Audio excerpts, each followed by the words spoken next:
गतिरोध के चलते संसद चल नहीं पा रही है क्योंकि दोनों तरफ से हंगामा हो रहा है। राहुल गांधी माफी मांगो स्लोगन शाउटिंग सत्ता पक्ष के एमपी से होती है, शुरुआत वहां से होती है। विपक्ष फिर उसका जवाब देता और वो भी आ जाते वेल ऑफ द हाउस में और कहते हैं नहीं पहले अडानी पर डिस्कशन हो। लेकिन यानी सत्ता पक्ष ही नहीं चाहती है कि कोई की हाउस चले या पार्लियामेंट चले। अब जब मनीष तिवारी आज उठते हैं और सवाल पहले उनका सौरभ कृपाल पर होने वाला था, लेकिन जब जैसे उन्होंने वो सवाल जेपीसी और अडानी की तरफ कर दिया उनका माइक बंद होता है। जब वो चार मंत्रियों ने जब जगह बोली, स्टेटमेंट बोली राहुल गांधी के खिलाफ, तो उसकी परमिशन दी थी स्पीकर ने। और जब कोई और एमपी कहता है मुझे बोलने दिया जाए, उसकी परमिशन क्या सरकार देती है? उसकी परमिशन देता है स्पीकर। तो वो टेक्निकली स्पीकर से बोल आए हैं, लेकिन वो कह रहे हैं कि टेस्ट डेमोक्रेसी का है और ये सरकार मुझे बोलने नहीं देगी। भाई मेरे को बस का पास बनाने के लिए प्रिंसिपल का सिग्नेचर चाहिए, मगर मैं कहूं कि साहब ये टीचर जो है मेरे खिलाफ पड़ गया है।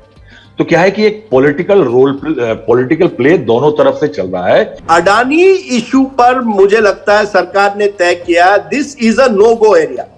इस एरिया में हम पार्लियामेंट में बहस होने नहीं देंगे क्योंकि इससे हमारी एम्बैरेसमेंट बढ़ सकती है। मैंने ऐसे टाइम पुराने टाइम में देखे हैं जब सांसद जो हैं, तमाम पार्टियों के नेता सुबेरे सुबेरे चेयरमैन या लोकसभा स्पीकर के कमरे में जाकर के ये कहते हैं साहब हाउस गिरना तो है ही है, अगर आप उसको 11:30 बजे गिरा दो तो हम 1:30 बजे की फ्लाइट पकड़ के अपनी कॉन्स्टिट्यूएंसी निकल जाएंगे, वरना रात को जाना मिलेगा।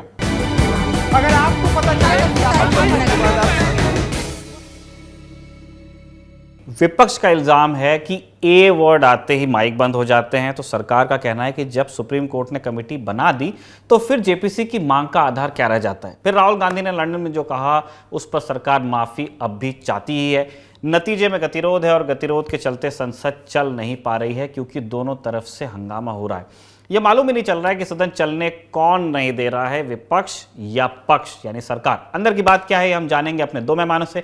पहले मेहमान राजदीप सरदेसाई और दूसरे मेहमान हैं बादशाहों के शहर से आने वाले नेता नगरी के दर्शकों के चहेते राहुल श्रीवास्तव, जो एडिटर नेशनल अफेयर्स हैं इंडिया टुडे टीवी के, 27 साल से पार्लियामेंट कवर कर रहे हैं। बहुत बहुत स्वागत है आप दोनों मेहमानों का। राजदीप, हम आपके पास आकर के ये समझना चाहते हैं कि अभी तो ये हर बार का क्रम हो गया है कि जब जब पार्लियामेंट के सेशंस आते हैं और नेता नगरी के एपिसोड्स होते हैं तो हमको ये कहना ही पड़ता है कि पार्लियामेंट चल नहीं पा रही है और उसके चल नहीं पाने के कारणों को डिस्कस करते रहते हैं रादर देन डिस्कसिंग कि पार्लियामेंट के अंदर हुआ क्या।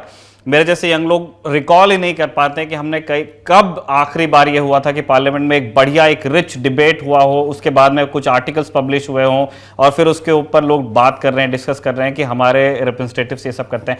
हमें जानना चाहते हैं कि इस बार जो आपको केओस दिख रहा है, इतनी बात तो है कि एक प्रीएम्प्टिव स्ट्राइक नजर आता है भारतीय जनता पार्टी की ओर से कि इससे पहले कि कांग्रेस आकर के घेरती जेपीसी के मुद्दे पे जो अडानी हिंडनबर्ग इशू अभी चल रहा है, सुप्रीम कोर्ट के अंदर भी उसमें एक पैनल बैठ करके उसकी जांच चल रही है, तो उसकी बात संसद में होती। उससे पहले ही भारतीय जनता पार्टी जो राहुल गांधी के स्टेटमेंट्स थे जिनको पिछले बार नेता नगरी में हमने डिस्कस भी किया, उसको लेकर के वो डिमांड कर रहे हैं अपॉलॉजी।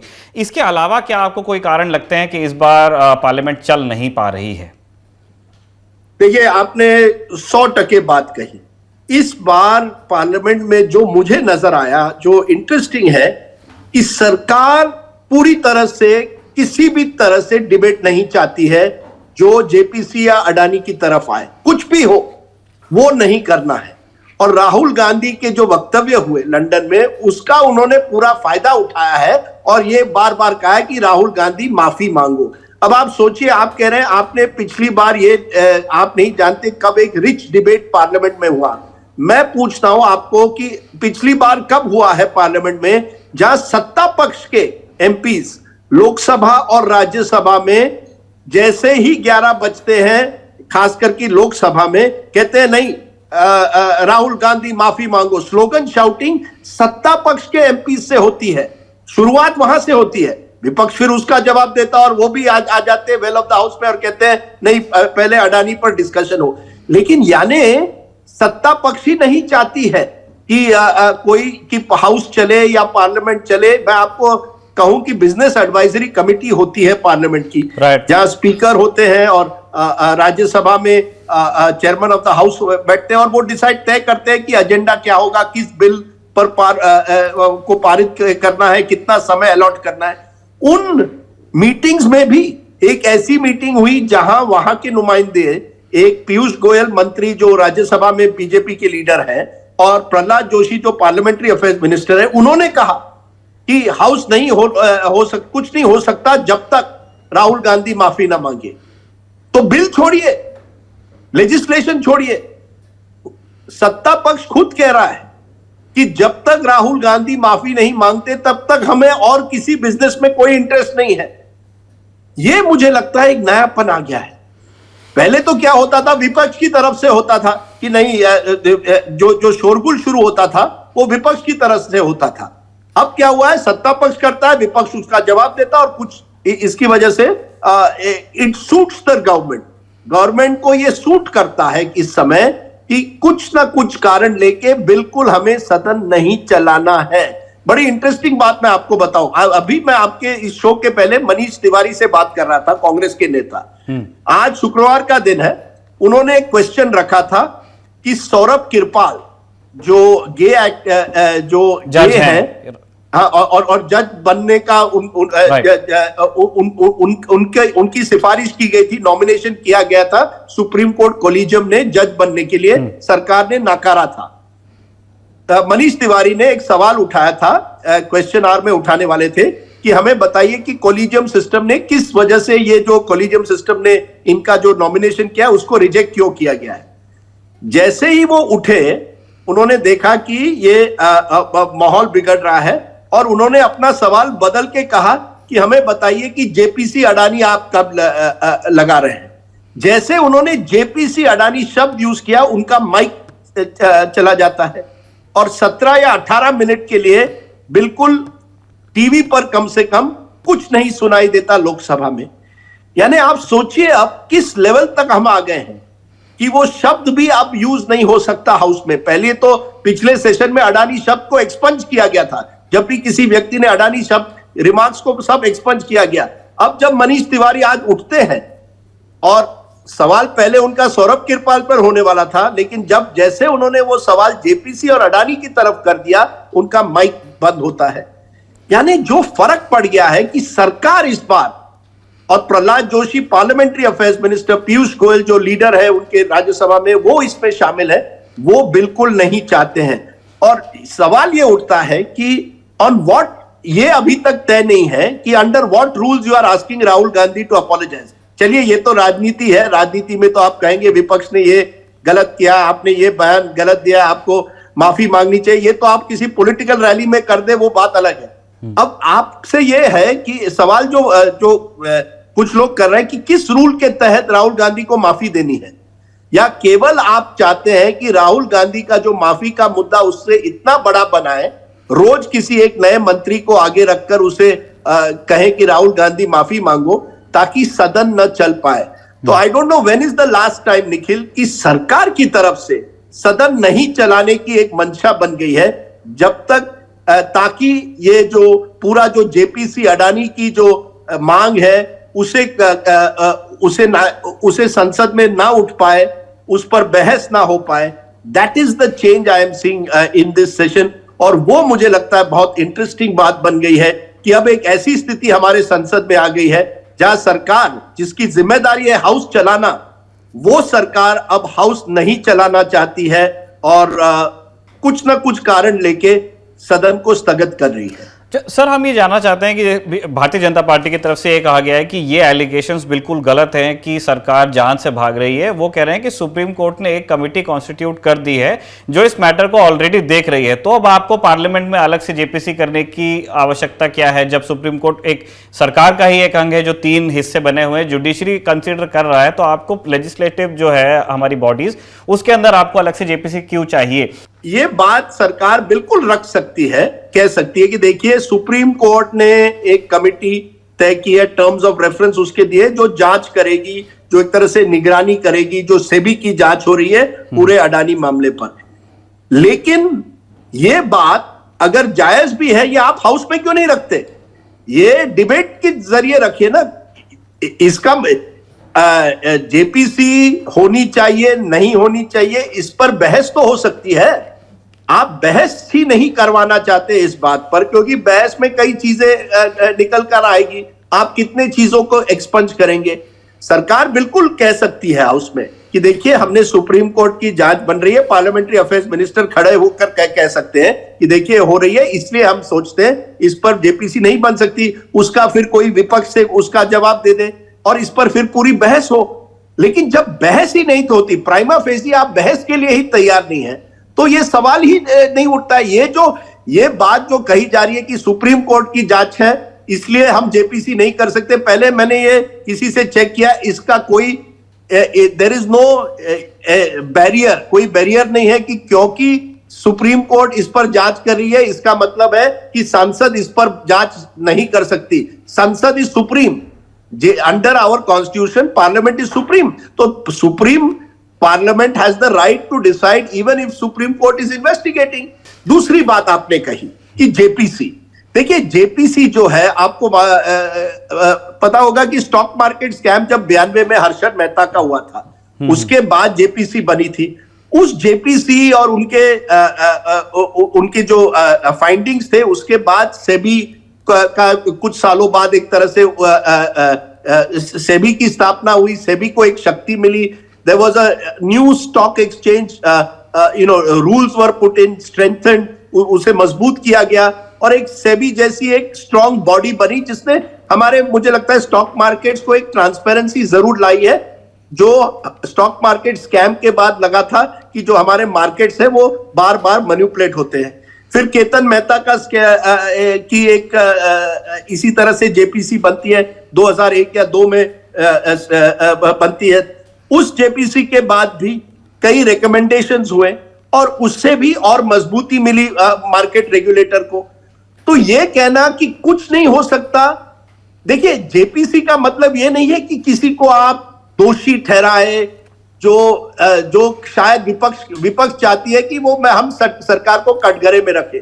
वो तो आसान नहीं होगा, सरकार के पास मेजॉरिटी है, जेपीसी भी बनेगी तो सरकार के मेंबर्स मेजॉरिटी में रहेंगे, उससे कुछ नहीं होता। विपक्ष क्या चाहती है? जेपीसी बने तो जेपीसी में वो ताकत होती है, मैं किसी को समन कर सकता हूं, राइट। मैं कल कह सकता हूं गौतम अडानी आप हमारे सामने आ जाइए, या कल कह सकता हूं सेबी के जो मार्केट सेबी चीफ है उनको हमारे सामने लाइए। वित्त मंत्री जो है उनको, तो सरकार को एम्बैरेस करने के लिए है। लेकिन इसके साथ साथ अगर जेपीसी वाकई अच्छी तरह से काम करे तो जरूर कुछ रिकमेंडेशंस कर सकती है जिसका मार्केट्स को फायदा हो सकता है, इन्वेस्टर्स को फायदा हो सकता है। पिछले सेशन में क्या हुआ, जो भी रेफरेंसेस अडानी के थे वो एक्सपंज हुए। अब क्या हो रहा है कि even before a person can stand up and start using the a word, आप माइक उनका बंद कर देते हैं। तो फिर बात क्या है? आप कहते हैं राहुल गांधी शुड अपोलोजाइज, सही है, आपको अगर लगता है तो दैट इज योर व्यू। अब अगर राहुल गांधी कल तैयार हो पार्लियामेंट में अपनी बात रखने के लिए, जो वो कह रहे हैं वो रखना चाहते हैं, तो क्या आप रखने के लिए तैयार हैं? मैंने सुना है कि द गवर्नमेंट इज सेइंग कि हमें पहले अश्योरेंस चाहिए कि Rahul Gandhi intends to apologise, कि वो माफी मांगेगी। हम राहुल गांधी को भाषण करने नहीं देने वाले। अगर राहुल गांधी संसद में खड़े रहकर फिर से अडानी पर भाषण देना चाहते हैं, हम उसको मंजूरी नहीं देंगे। अगर वो माफी मांगना चाहते हैं तो ही हम तैयार हैं। अब आप देखिए ये कैसी स्थिति बन गई है। ये संसद है, 543 एमपीज हैं, कई बड़े महत्वपूर्ण मुद्दे हैं, बजट क्लियर करना है। क्या बजट को आप केवल वॉइस वोट से कल करवाएंगे बगैर बहस के? ये सब महत्वपूर्ण सवाल है निखिल। सर, हम ये जानना चाहते हैं कि जैसे आपने एक बार हिंट किया कि सरकार की अपनी मंशा है और ये शायद हिंट्स पास किए गए हैं, ये आपके सोर्सेस के आधार पे आपने बताया। हमें जानना चाहते हैं कि जनरली ये हुआ है, हमारे दर्शक रिकॉल करेंगे, आप जैसे पत्रकारों ने कई बार इस पर रिपोर्ट भी किया है कि बिजनेस एडवाइजरी कमेटी जब होती है उसमें दोनों साइड्स बैठते हैं और वो लोग डिस्कस करते हैं कि एजेंडा क्या होने वाला है, किन चीज़ों को डिस्कस करने वाले हैं, किन चीज़ों को डिस्कस नहीं करने वाले हैं। और कई बार बीएससी की मीटिंग्स में ही वो कॉम्प्रोमाइज हिट किए जाते हैं कि आप ये बिल हमारा पास हो जाने दीजिए तो हम आपकी इस ऐतराज को दर्ज करा लेते हैं, एटसेट्रा एटसेट्रा एटसेट्रा। क्या आपको ऐसा लगता है कि इस सत्र में सरकार बजट के अलावा, जो कि वो एनी विच वे पास करा ही सकती है क्योंकि उसके पास न्यूमेरिकल स्ट्रेंथ है, इन लोकसभा और बजट को राज्यसभा में बहुत ज्यादा फॉर्मेलिटीज की जरूरत पड़ती नहीं है, क्योंकि सरकार को कोई दूसरा बिल पास कराने की आवश्यकता फिलहाल है नहीं, इसलिए सरकार जो हो रहा है सदन में वो होने दे रही है? क्या आपको भी ऐसा लगता है या आपका रीडिंग कुछ और है सिचुएशन का? नहीं, देखिए, सरकार तो कोई भी बिल पास करवा सकती है, उनके पास मेजॉरिटी है। इस समय सरकार के सामने केवल फाइनेंस बिल पास करने की सबसे बड़ी चुनौती कहिए, सबसे बड़ा टारगेट उनका एकमेव है। लेकिन इसको हटके मेरा एनालिसिस ये है कि कुछ ऐसे मुद्दे हैं जिस पर सरकार बिल्कुल अपनी चुप्पी नहीं तोड़ना चाहती। देखिए, पेगासस का मामला जब उठा था, कम से कम उस पर आईटी मिनिस्टर खड़े हुए थे, अपनी उन्होंने एक तरह से बात रखी थी, विपक्ष के कुछ लोगों ने अपनी बात रखी, तो कम से कम आप ये कह सकते हैं लोगों को मौका तो मिला कुछ कहने के लिए। अडानी इशू पर मुझे लगता है सरकार ने तय किया this is a no go area. इस एरिया में हम पार्लियामेंट में बहस होने नहीं देंगे क्योंकि इससे हमारी एम्बैरेसमेंट बढ़ सकती है। यह असलियत है और इसीलिए सरकार चाहती है कि जो भी हो, आपको जो भी संसद के बाहर करना है आप संसद के बाहर करिए, आप ईडी की तरफ मोर्चा ले लीजिए। आज संसद के बाहर सभी विपक्षी दल जो थे गांधी स्टैच्यू के सामने वो नारेबाजी कर रहे थे। आपको जो भी बाहर करना आप करिए, संसद के अंदर आप अडानी शब्द और अडानी पर हम बहस करने के लिए we are not willing, that is the real factor. तो फिर वो कोई भी सेशन होता, मुझे लगता है that is the single point agenda. आपने बीएससी की बात की, बीएससी में भी, उस बीएससी में भी पीयूष गोयल और प्रहलाद जोशी ने कहा to the Congress, Rahul Gandhi must apologise first. तो that is the real situation, this is the new crisis. एक मैं कहूंगा एक अजब सिचुएशन, क्राइसिस नहीं, एक अजब सिचुएशन है, peculiar situation where government is the one which is driving parliament not to function rather than the other way around.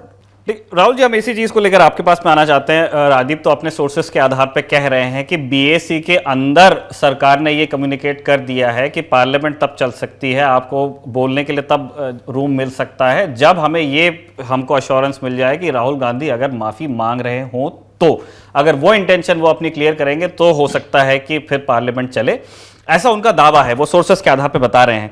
मैं जानना चाह रहा हूं कि आपकी रीडिंग क्या है इस बार। मतलब एक बात तो हमको समझ में आ रही है कि एक फाइनेंस बिल को छोड़ करके कोई बाकी बड़ी कानून पास कराने की मंशा सरकार की इस बार है नहीं। देखिए, पार्लियामेंट जो बाहर है, पार्लियामेंट के बाहर जो राजनीति है वो पार्लियामेंट के अंदर पहुंच चुकी है। और वो यानी अब वर्चुअली एक समय पे होता था कि जैसे मैं एक वक्त देखा था जब अखबारों में 20% ऐड होता था और 80% खबर होती थी, मगर आज कॉमर्शियल कारण हैं और तमाम चीजें हैं जिसके कारण आपको देखेगा कि पहले 4 पन्ने पूरे आपको ऐड दिख जाते हैं। The dominance of the advertisement and commercial जो कंपोनेंट है वो बढ़ गया। वैसे ही पार्लियामेंट में एक समय पे क्या था कि पॉलिटिक्स होती थी साहब। देखिए, डेमोक्रेसी जो है वो पॉलिटिक्स के बिना ऐसा है जैसे कोई कोल्ड ड्रिंक बिना फिज किए हो जाएगी, लेकिन बहुत छोटा कंपोनेंट होता था पॉलिटिक्स का।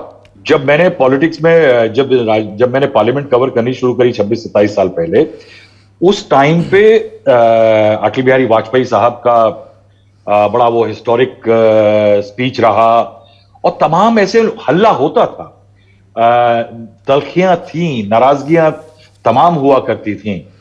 मगर जब कोई बड़ा नेता खड़ा होता था, जब स्पीकर बोलता था, जब लीडर ऑफ अपोजिशन बोलता था, तो लोग बैठ जाते थे, शांति हो जाती थी। कोई मुश्किल बिल आता था तो लोग पार्लियामेंट में नहीं, पार्लियामेंट में अंदर कमरों में एक दूसरे कमरों में जा जाके बैठा करते थे। और ये मैं बहुत पुरानी बात नहीं कर रहा हूं, मुझे आज भी याद है कि चाहे जितनी तलखियां हो गई, जीएसटी बिल जब आना था तो कांग्रेस ने कहा कि हमको एक्सप्लेन नहीं किया गया। तो अरुण जेटली जैसा नेता जाकर के मनमोहन सिंह और सोनिया गांधी से उन्होंने मुलाकात करी थी और बिल एक्सप्लेन करने की कोशिश की गई थी। वो क्या है कि वो ये था कि हम सरकार में हैं मगर हम इतने बड़े नहीं हैं कि हम पार्लियामेंट को धता बताते हुए एक डेमोक्रेटिक एक्सरसाइज चला ले, ये नहीं था। 2018 में मुझे पीरियड याद मैं करता हूं कि जब एक हादसा हुआ कि प्रधानमंत्री 2017 में जी गुजरात के चुनाव थे और गुजरात के चुनावों में प्रधानमंत्री नरेंद्र मोदी ने एक भाषण दिया, वो पालनपुर में उन्होंने भाषण में कह दिया कि जो एक्स प्राइम मिनिस्टर हैं वो विदेशी ताकतों के साथ मिलकर के, पाकिस्तान के लोगों के साथ मिलकर के एक कॉन्स्पिरेसी चल रही है सरकार के खिलाफ। उस पर कांग्रेस ने बहुत नाराजगी जताई और बहुत हल्ला हुआ, सदन में बहुत ज्यादा नाराजगी दिखी और कांग्रेस ने कहा कि इस पे माफी मांगी जाए। तो माफी मांगने का जो कॉन्सेप्ट है वो कोई नया नहीं है, लेकिन ये बात देखते हुए कि ये नाराजगी सदन की कीमत पे हो जाएगी, कि सदन नहीं चल पाएगा, और कहीं ना कहीं सरकार को भी लगा कि ये बात वाजिब है शायद उनकी डिमांड, तो अरुण जेटली ने खड़े होकर के हाउस में एक स्टेटमेंट पढ़ा कि जो सरकार है वो पूर्व मुख्य प्रधानमंत्री मनमोहन सिंह की बहुत सम्मान करती है। वो कंप्लीट एपोलॉजी नहीं था निखिल, लेकिन वो एपोलॉजी था। और ये मैं कहूंगा कि ये इस हाउस का बड़प्पन था। उस दिन हाउस जीता था, पार्लियामेंट जीती थी, उस दिन कोई पार्टी नहीं जीती थी, क्योंकि एक पार्टी के नेता ने कहा कि मेरे से आप माफी मांगिए, और सरकार ने 2 कदम पीछे चल करके कहा कि ठीक है हमसे गलती हुई, ये बात मानना भी गलती हुई, ये एक अच्छी बात थी। यानी मैंने लाइव प्रोसीडिंग में हल्ला देखा, लोगों को वेल आते देखा, लेकिन साहब हाउस में टेबल के ऊपर चढ़ जाना उद्दंड लड़कों की तरह से, और किताबों को उठा करके जो पेपर्स हैं और जो फाइल्स हैं उनको चेयरमैन की ओर या चेयर की ओर फेंक देना, ये अलग लेवल है साहब। ये पार्लियामेंट को दूसरे लेवल पे ले जा रहा है।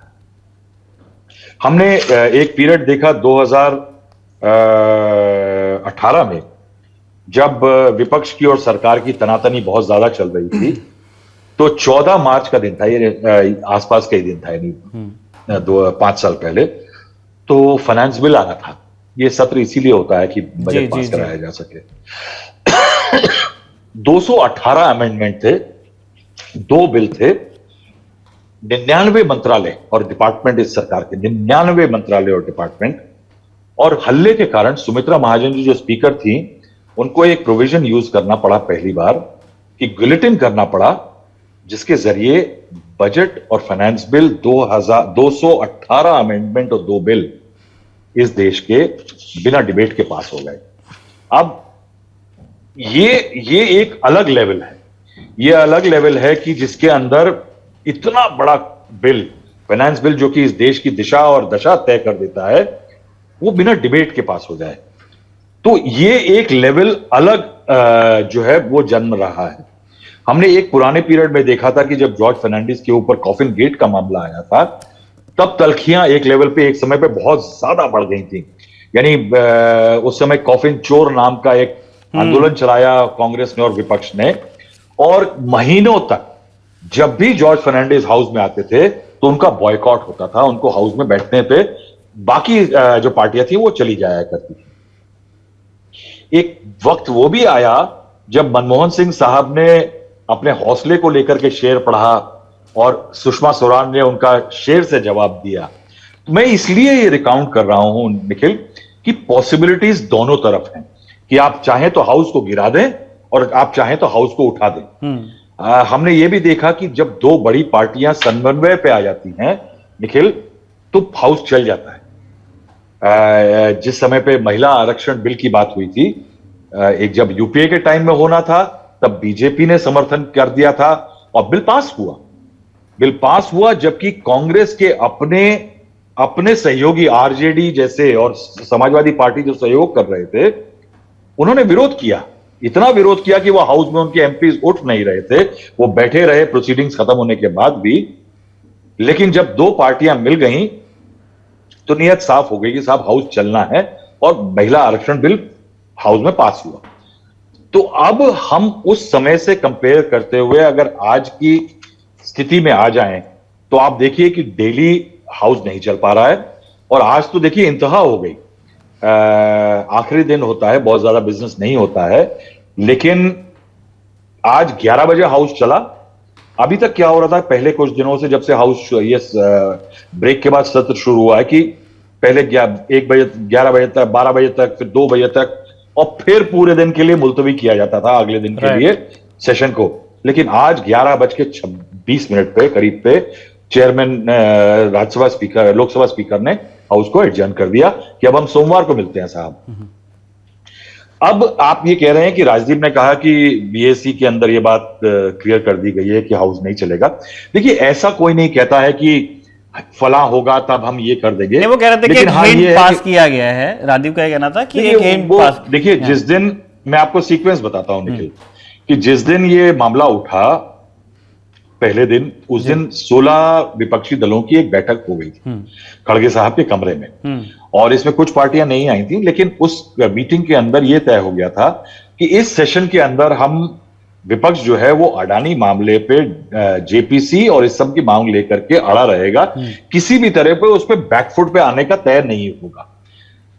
वो जो मौका था, वो शायद वो जो फैसला था, वो सरकार के लिए सिग्नल ये था कि विपक्ष अब हाउस को अपनी टर्म्स पे चलाना चाहेगी, जो कि सरकारें यूजुअली पसंद नहीं करती, और खासकर नरेंद्र मोदी जी की जो सरकार है खासकर, उसमें बैकफुट पे आना जरा कम ही होता है। तो उसमें उन्होंने, ये सरकार को सिग्नल मिल गया। तो ये जो मीटिंग मॉर्निंग की होती है उसके अंदर ये लगभग फैसला हो गया था कि अब राहुल के जो बयान है उस पर आगे बढ़ा जाएगा और उस पर अड़े रहा जाएगा। तो यानी एक हार्डन्ड पोजीशन जो होती है, जिसे कहते हैं ना, वो ले ली गई थी। अब ये हार्डन पोजीशन का मतलब क्या होता है कि इस पे पीछे जाना नहीं होगा, किसी तरह का पीछे जाना नहीं होगा, और किसी तरह की बातचीत नहीं होगी। ये एक ब्रेकडाउन था। ये ब्रेकडाउन जो है जब आ जाता है, मैंने देखा है पार्लियामेंट के अंदर किसी मुद्दे पे, उसके बाद रिप्रोचमेंट नहीं होता, वो इश्यूज हाउस को गिराता ही रहता है। इस समय पे ये एग्जैक्टली वर्चुअल रिपीट है 2010 में विंटर सेशन पार्लियामेंट का, जब हाउस में जेपीसी की मांग स्पेक्ट्रम एलोकेशन पे चल रही थी कांग्रेस विपक्ष के द्वारा, और कांग्रेस साफ कह रही थी कि ऐसी जेपीसी नहीं बनेगी।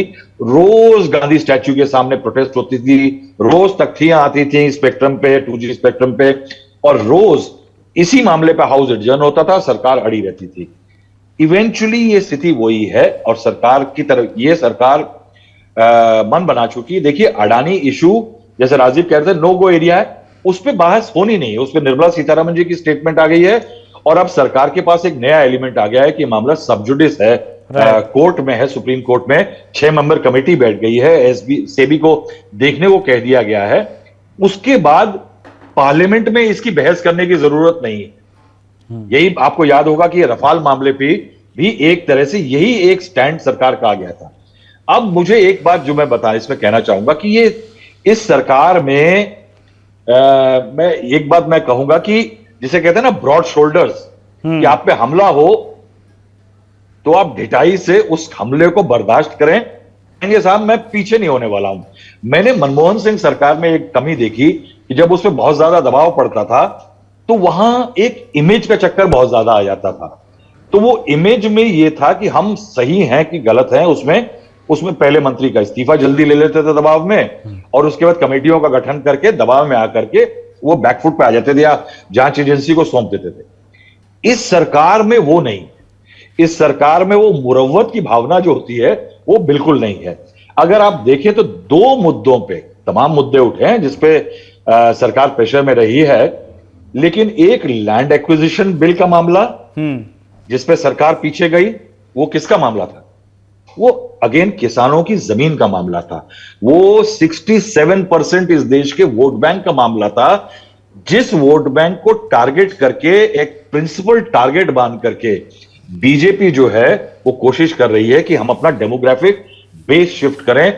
बनिया बामन ठाकुर की पार्टी जो है वो दलित, ओबीसी, गरीब, अपनी स्कीमों के जरिए, लाभार्थियों के जरिए उसमें पैठ करने की कोशिश कर, जब वहां चोट आती है तब जाकर के ये सरकार जो है वो बैकफुट पे आ जाती है। देखिए, लैंड एक्विजिशन बिल गायब हो गया, और जो फार्मर बिल थे 3 किसान कानून जो थे वो तीनों चले गए। दोनों मामलों में जब तक किसान जैसा एक बड़ा वोट बैंक नहीं आ गया तब तक इस सरकार ने कदम पीछे नहीं खींचे। अब यहां पे आप आके देखिए, यहां पे मामला अडानी साहब का है। अडानी साहब को लेकर के अगर बात करें तो साहब इस देश के अंदर सिर्फ 3% लोग शेयर मार्केट में पैसा लगाते हैं। तो सरकार ये जानती है कि ये जो लोग पैसा लगाते हैं ये आज की तारीख में किस पे ज्यादा बैंक करेंगे, नरेंद्र मोदी पे या विपक्ष पे। तो उनको पता है नरेंद्र मोदी पे उनका मार्केट पे ज्यादा विश्वास है। दूसरा इशू ये है कि वो 3% लोग ऐसे हो भी सकते हैं जिनमें से बहुत ज्यादा वोट तक नहीं करते होंगे। ये जो टारगेट ऑडियंस है बीजेपी का वो नहीं, तो वो समझ गए हैं कि ये जो पूरी शोर हो रहा है उसमें अगर विपक्ष की बात अनदेखी करें तो उसका पॉलिटिकल नुकसान बहुत ज्यादा नहीं है, बल्कि रोज जब ये खबर जाएगी तो खबर ये नहीं जाएगी कि सरकार ने हाउस नहीं चलने दिया, खबर ये जाएगी कि विपक्ष ने हाउस नहीं चलने दिया। तो एक बदनामी विपक्ष की हो गई। दूसरी एक बात निखिल बड़ी इंपॉर्टेंट है कि ये राहुल गांधी पे हमला हो क्यों रहा है और इस पे इतनी ज्यादा कड़ाई से बीजेपी हाउस के अंदर क्यों है। इसका एक कारण है। इसका कारण यह है कि 2024 चुनावों के लिए एक बात तय हो गई है कि global leader Narendra Modi, G20 हो रहा है, सितंबर में बड़ी मीटिंग होगी, तो वो एक ग्लोबल लीडर नरेंद्र मोदी और दूसरा ग्लोबल सुपर पावर हिंदुस्तान, ये एक एजेंडा है 2024 का। राम मंदिर, robust global power India and a global leader. अब जब वो 2024 का एजेंडा है, ऐसे माहौल में जहां स्ट्राइडेंट नेशनलिज्म एक प्लेटफॉर्म जमीन बन गई है, यानी आपकी जो जमीन है पूरी वो एल्कलाइन होती है, एसिडिक होती है, यहां पे हिंदुत्व, रिलीजियस पोलराइजेशन और नेशनलिस्ट, ये दो मुद्दे पे आपकी जो वो है सरकारें, आपकी जो पॉलिटिक्स है वो चल रही है।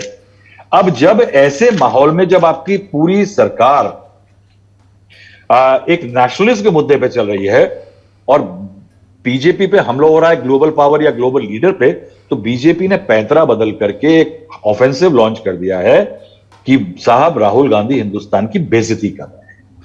अब आप देखिए कि इस लड़ाई की खूबसूरती देखिए कि हल्दी लगे ना फिटकरी, रंग भी बहुत बढ़िया चौंकाएगा क्योंकि ग्राउंड आपके साथ है।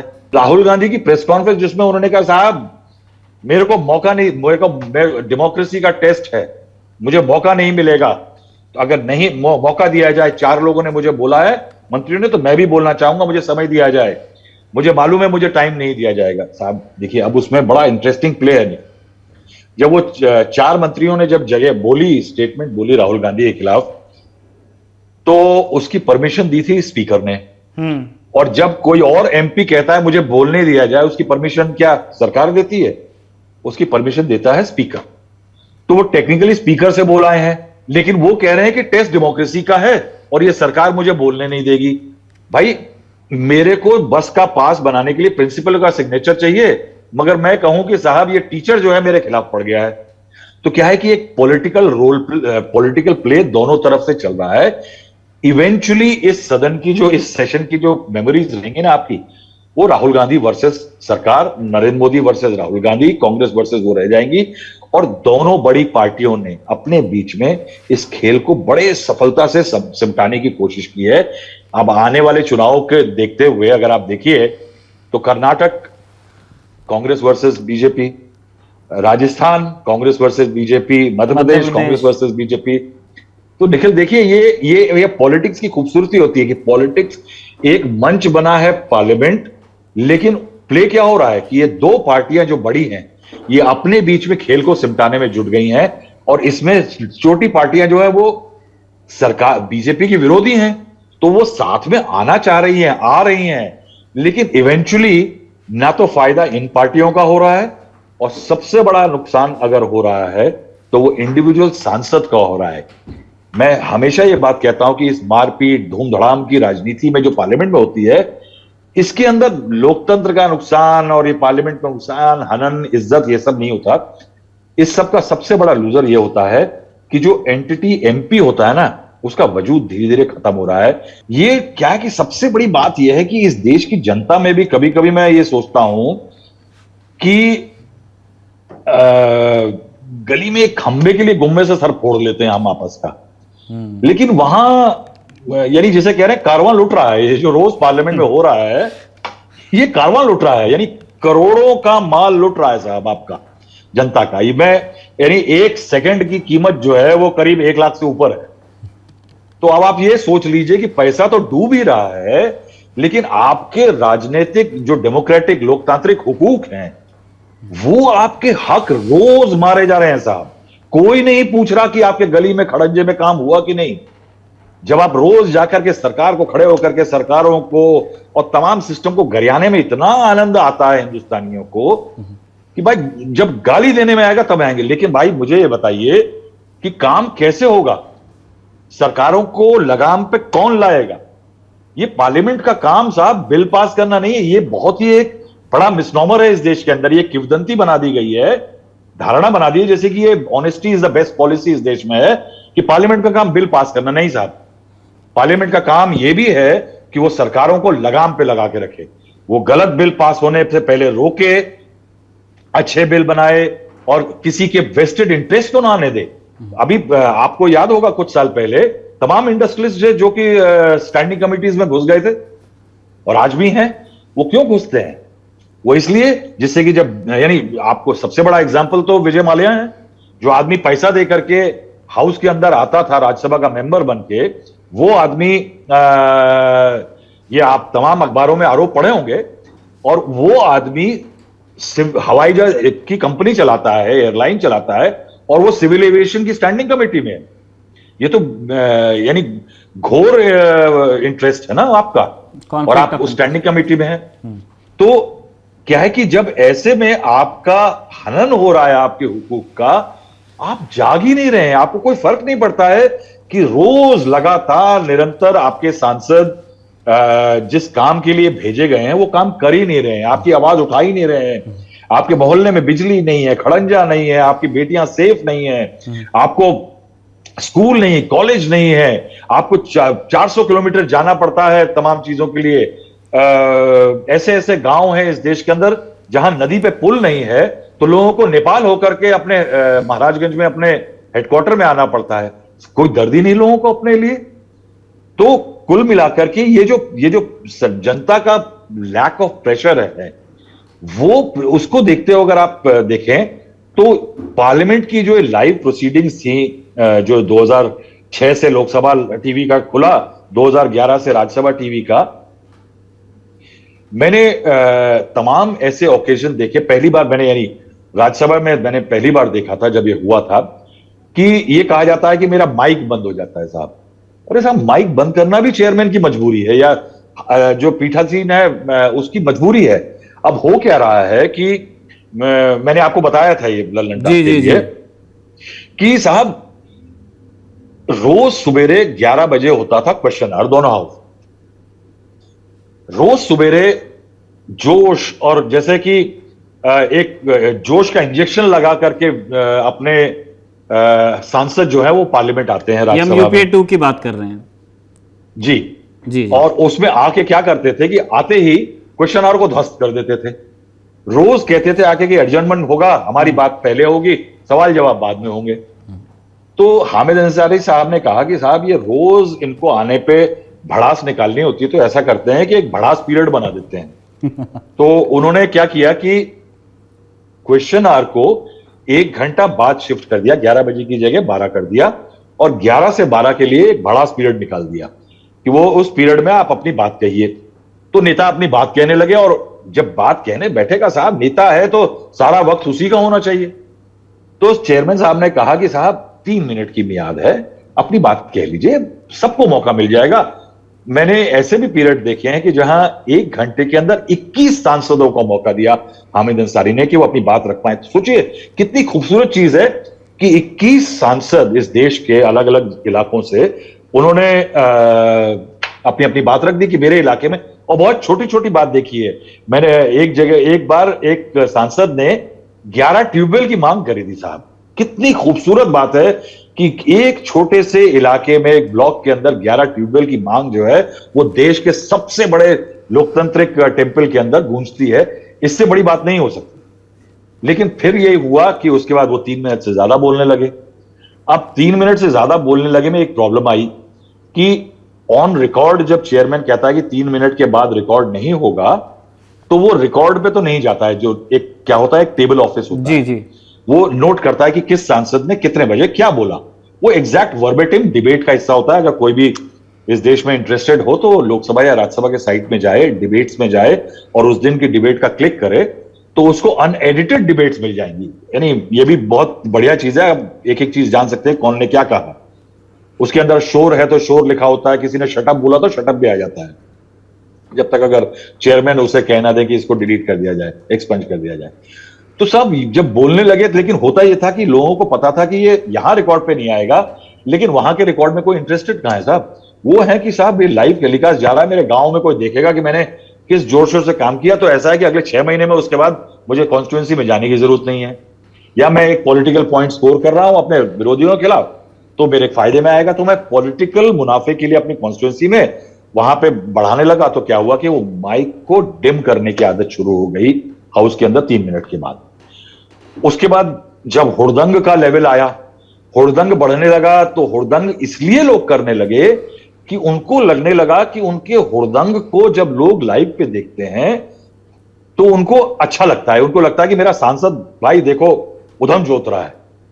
तो उस बात पे क्या हुआ कि उन्होंने उधम को टीवी, लाइव टीवी पे एक जैसे एक बढ़ावा मिलने लगा, तो लोग और ज्यादा करने लगे।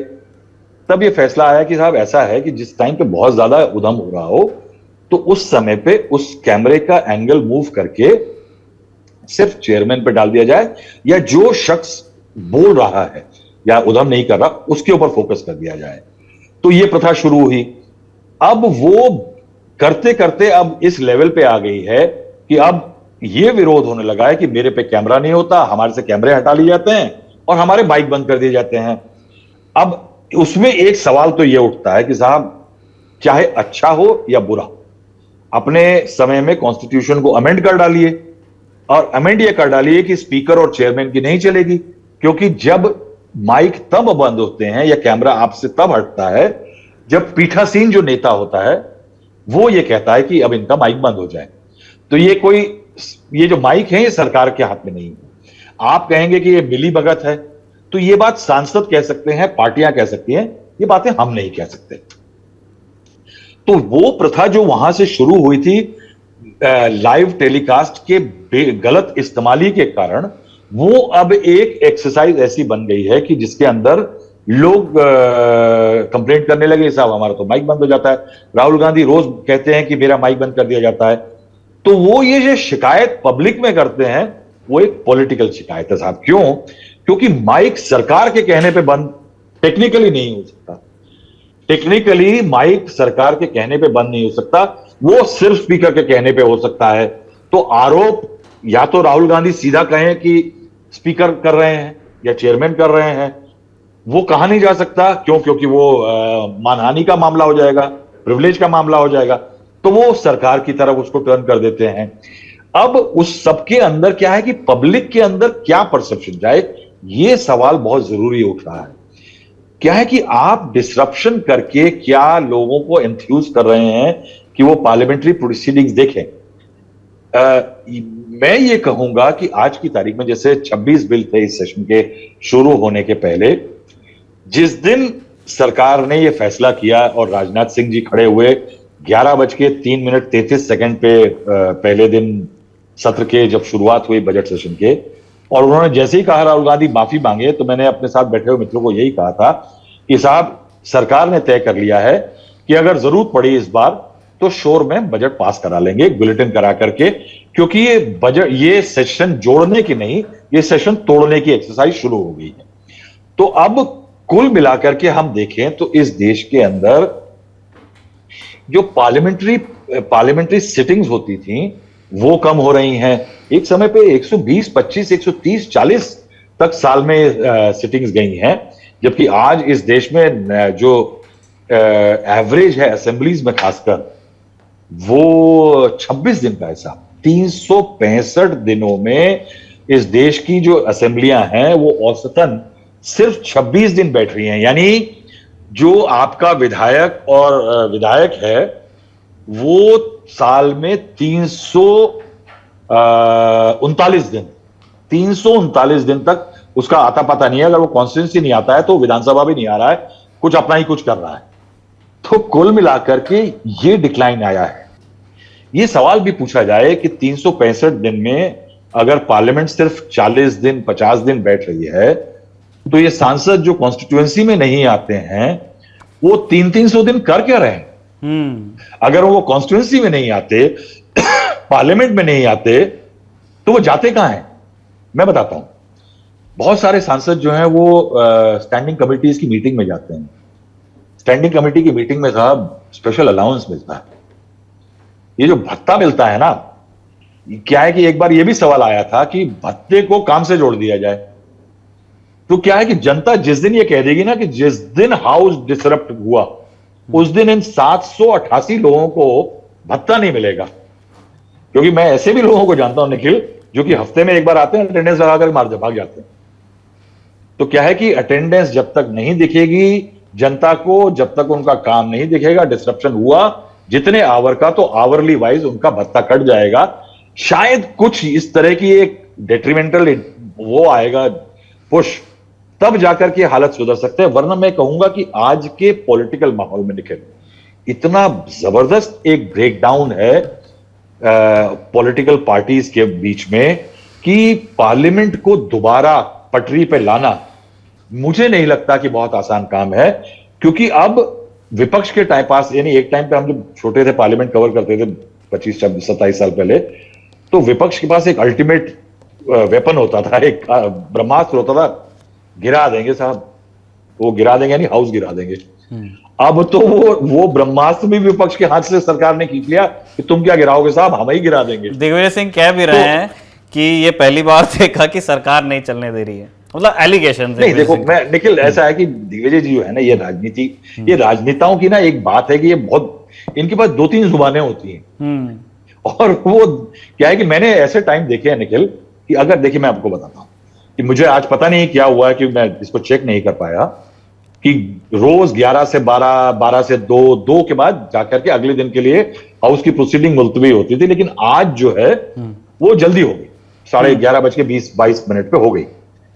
मैंने ऐसे टाइम पुराने टाइम में देखे हैं जब सांसद जो हैं, तमाम पार्टियों के नेता सुबेरे सुबेरे चेयरमैन या लोकसभा स्पीकर के कमरे में जाकर के ये कहते हैं, साहब हाउस गिरना तो है ही है, अगर आप उसको 11:30 बजे गिरा दो तो हम 1:30 बजे की फ्लाइट पकड़ के अपनी कॉन्स्टिट्यूएंसी निकल जाएंगे, वरना रात को जाना मिलेगा।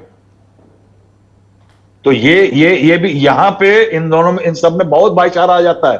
मैंने दसियों बार देखा है कि साहब ऐसा है कि फ्राइडे को एक त्योहार है हमारा, और थर्सडे को अगर गिरा दें जल्दी हाउस तो हम लोगों को 3 दिन पहले कॉन्स्टिट्यूएंसी में जाने को मिल जाएगा। कॉन्स्टिट्यूएंसी में जा करके जनता की कोनो, क्या आपको लगता है कि भलाई के लिए जा रहे हैं? नहीं साहब, ये जाते हैं कॉन्स्टिट्यूएंसी में जाकर के घर में बैठने के लिए। तमाम लोगों के अगर आप देखेंगे ना बायोडेटा, पार्लियामेंट में कभी जाइए तो ये जनता को करना चाहिए, बहुत अच्छी चीज है कि जाकर के देखें तो हर एक ने अपना अपना प्रोफेशन साइट किया हुआ है। तो कोई लॉयर है, कोई बिजनेसमैन है, ये अपने काम बहुत करते हैं, तो भाग जाते हैं छोड़ छाड़ करके। तो कई बार हाउस इसलिए गिराया जाता है जल्दी कि जिससे मंत्री सांसद जो है वो जल्दी अपनी कॉन्स्टिट्यूएंसी के लिए कट सके फ्लाइट पकड़ करके। ये खासकर दूर वालों का ज्यादा होता है क्योंकि उनकी फ्लाइट लंबी होती है। तो जैसे अब वेस्टर्न यूपी में बागपत के हमारे सांसद जैसे हैं, उनको कोई फर्क नहीं पड़ता साहब, शाम को अगर 6 बजे भी खत्म हुआ तो 2 घंटे में वो बागपत हैं। लेकिन जिसको लंबी फ्लाइट पकड़नी है उसको लगता है कि यार अगर दोपहर सवेरे में कट गया तो क्या है कि आप सोचिए, इस कारण भी इस देश के अंदर, पार्लियामेंट के अंदर हाउस जल्दी कट जाता है। इसका खामियाजा कौन भुगतेगा? इसका जो पैसा व्यर्थ हुआ, क्योंकि पार्लियामेंट को सांसद चला गया, हाउस प्रोसीडिंग नहीं हुई, मगर हजारों से लोगों की वहां पे जो स्टाफ है उसकी तनख्वाह, जो गाड़ियां सांसदों को लाने के लिए आने जाने वाली किराए पे घूम रही हैं, जो घायल हुई हैं, वो क्या उसका मीटर डाउन बंद थोड़ी हो जाएगा 11:30-12 बजे? हाँ, वो तो शाम तक का पैसा चला गया जी, चला गया ना। वो जो एसी चल रहा है बड़ा सा बिल्डिंग के अंदर, वो जो बिजली आ रही है, जो बाहर लाव लश्कर पुलिस लगी हुई है तमाम, वो तो नहीं खत्म हो जाएगी? तो वो तो लग गया साहब पैसा।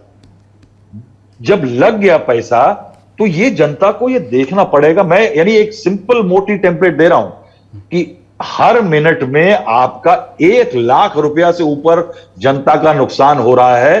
तो अगर ये पार्लियामेंट की डिसरप्शन से आपको कोई फर्क नहीं पड़ता तो ये हेडलाइन मेरी याद रखिए कि आज की तारीख में 1 लाख रुपया आपका जनता का खर्च हो रहा है सिर्फ इस डिसरप्शन के कारण। ठीक है, बड़े दिलचस्प राहुल जी आपने सुझाव दिए हैं कि अगर सदन चलना है तो बीएसी के अंदर होने वाली मीटिंग्स के अलावा इस तरह के कदम भी उठाए जा सकते हैं और उसके लिए आपने बड़े क्रिएटिव सॉल्यूशंस दिए हैं। हम उम्मीद करते हैं कि पक्ष विपक्ष दोनों तरफ ये सॉल्यूशन सुने गए हों। क्या पता इसी से मतलब तनख्वाह कटने के डर से ही लोग काम करने लगे, लेकिन इसमें अभी थोड़ा सा वक्त है। पार्लियामेंट अगर चल पाती है, आने वाले दिनों में और प्रोसीडिंग्स होती है, तो नेता नगरी की अगली किस्तों में भी हम लोग डिस्कस करेंगे कि फाइनेंस बिल जिस पर वास्तव में चर्चा होनी चाहिए थी उसको लेकर के दोनों पक्षों ने क्या कहा, सरकार ने क्या कहा, किन अमेंडमेंट्स के साथ में वो पास हुआ, और जो बाकी राजनीति है उस पर तो बात होती ही रहती है। राजनीति को ही समर्पित कार्यक्रम है नेता नगरी।